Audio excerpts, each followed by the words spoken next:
आज का अपना टॉपिक है संयोजकता बंध सिद्धांत, वैलेंसी बॉन्ड थ्योरी, वीबीटी। ये जो वीबीटी है ये संकुलों के लिए है। तो संकुलों के लिए वीबीटी को समझने के लिए कुछ अवधारणाएं हैं, जो अवधारणाएं निम्न प्रकार से हैं। मतलब हम किसी संकुल को वीबीटी के द्वारा कैसे समझें, तो उसके लिए अपन उदाहरण सहित ये एक्सप्लेन करते जाएंगे। जैसे मान लीजिए आपके पास ये एक संकुल है, हेक्साएमीन कोबाल्ट थर्ड आयन। तो वीबीटी के द्वारा अपन इसको कैसे एक्सप्लेन करें। तो सबसे पहले हमें क्या चाहिए, जो केंद्रीय धातु परमाणु है उसका इलेक्ट्रॉनिक विन्यास। तो कोबाल्ट का परमाणु क्रमांक 27 है, तो इसका इलेक्ट्रॉनिक विन्यास जो होगा 3d7 4s2 होगा। अब हम क्या करेंगे, इसकी ऑक्सीकरण अवस्था देखेंगे कोबाल्ट की। तो संकुल में कोबाल्ट की ऑक्सीकरण अवस्था जो है वो +3 है। अब कोबाल्ट 3+ में जो इलेक्ट्रॉनिक विन्यास हो जाएगा, तो मतलब अपन क्या करेंगे, 3 इलेक्ट्रॉन निकाल देंगे। तो 2s से और एक d से निकाल देते हैं, तो विन्यास हो जाएगा 3d6। अब क्या करेंगे अपन, ये जो कोबाल्ट 3+ है और इसका इलेक्ट्रॉनिक विन्यास 3d6 है, ये मूल अवस्था मतलब कक्षकों में हम इसको दर्शाते हैं। तो इसको कक्षक में दर्शाएंगे तो 3d में कैसे भरते हैं अपने इलेक्ट्रॉन, पहले एक एक करके इलेक्ट्रॉन भरते हैं, तो 5 इलेक्ट्रॉन, फिर छठा इलेक्ट्रॉन क्या हो जाएगा, युग्मित हो जाएगा। ये क्या हो गई, मूल अवस्था हो गई। इसके बाद में यहाँ तक अपन संकरण में भी ये चीज़ें सारी चीज़ें देखते हैं। तो वीबीटी जो है, जो वीबीटी की अवधारणा लागू होगी वो इसके बाद लागू होगी, और वो अवधारणाओं को जब अपन देखेंगे। अब पहली अवधारणा, संकुलों में केंद्रीय धातु परमाणु समन्वय संख्या के बराबर रिक्त एसपीडी कक्षक उपलब्ध करवाता है। मतलब जो संकुल है उसकी समन्वय संख्या जितनी होगी उतनी ही अपन को क्या चाहिए, खाली कक्षक चाहिए। और ये खाली कक्षक कौन हो सकते हैं, SPDF, मतलब कोई भी कक्षक हो सकता है। सेकेंड अवधारणा, ये रिक्त कक्षक आपस में संकृत होते हैं जो अधिक दिशात्मक होते हैं। मतलब ये जो रिक्त कक्षक हैं जो समन्वय संख्या के बराबर अपन लेंगे, जैसे ये जो संकुल है, इस संकुल की समन्वय संख्या 6 है, तो हमें क्या चाहिए, 6 रिक्त कक्षक चाहिए। तो ये रिक्त कक्षक क्या होते हैं, संकृत होते हैं। और अपन जानते हैं संकृत कक्षक में अतिव्यापन या बंध बनाने का गुण क्या होता है, अधिक होता है। तीसरी अवधारणा, रिक्त संकृत कक्षक में लिगेंड एकांकी युग्म दान करते हैं तथा उप सहसंयोजक बंध बनाते हैं। मतलब ये जो रिक्त कक्षक हैं, इन रिक्त कक्षकों में क्या होंगे, लिगेंड जो है वो एकांकी युग्म दान करते हैं और फिर क्या करते हैं, बंध बनाते हैं। यहाँ हमें एक चीज़ का और ध्यान में रखना पड़ता है। मतलब यदि लिगेंड क्या हो, प्रबल हो, यदि लिगेंड प्रबल हो तो उत्तेजित अवस्था में इलेक्ट्रॉनों का क्या हो जाता है, युग्मन हो जाता है। मतलब जैसे मैंने आपको बताया कि मूल अवस्था में अपन इलेक्ट्रॉन इस प्रकार से भरेंगे, तो उत्तेजित अवस्था में इलेक्ट्रॉन कैसे भरेंगे, तो उसके लिए हमें क्या करना होता है, जो लिगेंड है, लिगेंड की प्रकृति है वो कैसी हो।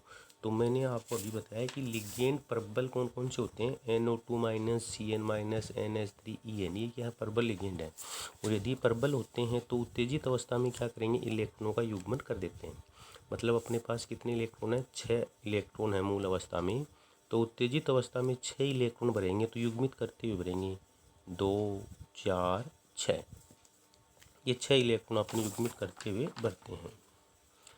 इसके पश्चात जो नेक्स्ट अवधारणा देखेंगे, रिक्त संकृत कक्षक में, मतलब हमें क्या चाहिए, समन्वय संख्या के बराबर रिक्त कक्षक चाहिए। तो यहाँ समन्वय संख्या संकुल की 6 है, तो रिक्त कक्षक कितने चाहिए, 6 चाहिए। तो ये 6 रिक्त कक्षक कौन से हो जाएंगे, 1 2 D के, 1 S का और 3 P का हो जाता है।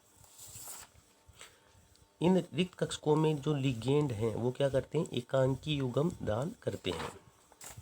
लिगेंड क्या करेंगे, रिक्त कक्षकों में LP देंगे, ये क्रॉस का मतलब LP है, 2 इलेक्ट्रॉन दे रखे हैं इन्होंने।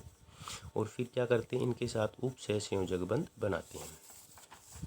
चौथी अवधारणा, यदि संकरण में पहले डी कक्षक भाग लेते हैं, संकरण में पहले डी कक्षक भाग लेते हैं तो संकुल का प्रकार निमन या आंतरिक चक्रण संकुल या आंतरिक चक्रण संकुल तथा संकरण में बाद में डी कक्षक भाग लेते हैं तो उच्च या बाह्य चक्रण संकुल कहलाता है। कहने का मतलब ये है, यदि संकरण में पहले डी कक्षक आता है, जैसे यहाँ पहले डी आ गया, तो पहले डी कक्षक आएगा तो संकुल का जो प्रकार हो जाएगा वो क्या हो जाएगा, निमन चक्रण संकुल हो जाता है, यदि पहले डी कक्षक आता है। और यदि संकरण में बाद में डी आता तो जो संकुल का प्रकार है वो क्या हो जाता, उच्च चक्रण संकुल हो जाता। नेक्स्ट अवधारणा, यदि संकृत डी कक्षक में सभी इलेक्ट्रॉन युग्मित हों तो संकुल प्रतिचुंबकीय तथा अयुग्मित इलेक्ट्रॉन होने पर अनुचुंबकीय। मतलब उत्तेजित अवस्था में सारे इलेक्ट्रॉन युग्मित होते हैं तो चुंबकीय प्रकृति प्रतिचुंबकीय, लेकिन यदि यहाँ इलेक्ट्रॉन अयुग्मित रहेगा तो फिर प्रकृति कैसी हो जाती है, अनुचुंबकीय हो जाती है।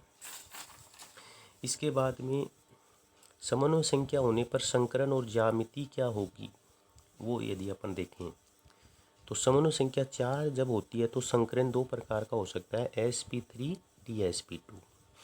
तो sp3 होने पर ज्यामिति चतुष्फलकीय, dsp2 होने पर वर्गाकार समतलीय। संकुल का प्रकार यहाँ हमेशा ही उच्च चक्रण होता है। समन्वय संख्या 6 होने पर संकरण जो है sp3d2 हो सकता है और d2sp3 भी हो सकता है, दोनों में ही ज्यामिति अष्टफलकीय। बाद में डी आता है तो उच्च चक्रण और पहले डी आता है तो निम्न चक्रण संकुल हो जाता है। तो यदि हम एक बार वापस पुनः रिपीट करना चाहें, वीबीटी के अनुसार संकुल को कैसे एक्सप्लेन करेंगे, तो कैसे एक्सप्लेन करेंगे, सबसे पहले अपन केंद्रीय धातु परमाणु का इलेक्ट्रॉनिक विन्यास, फिर केंद्रीय धातु परमाणु की ऑक्सीकरण संख्या निकालते हैं, फिर ऑक्सीकरण संख्या में उसका इलेक्ट्रॉनिक विन्यास लिखते हैं, फिर मूल अवस्था में अपन उसका इलेक्ट्रॉनिक विन्यास दर्शाते हैं, फिर उत्तेजित अवस्था में इलेक्ट्रॉनिक विन्यास दर्शाते हैं। तो जो इम्पोर्टेंट पॉइंट है वो ये उत्तेजित अवस्था है। उत्तेजित अवस्था में जब भी अपन इलेक्ट्रॉन भरेंगे तो ये देखते हैं लिगेंड कैसा है, यदि लिगेंड प्रबल है तो सारे युग्मित करते हुए भरेंगे, यदि इलेक्ट्रॉन दुर्बल है तो वैसे ही भरते हैं जैसे मूल अवस्था में भरते हैं। इसका एग्जाम्पल अपन बाद में देख लेंगे। तो संकुल में NH3 प्रबल लिगेंड है जो उत्तेजित अवस्था में इलेक्ट्रॉनों का युग्मन कर देता है। उसके बाद में संकुल का एक्सप्लेन करते हैं।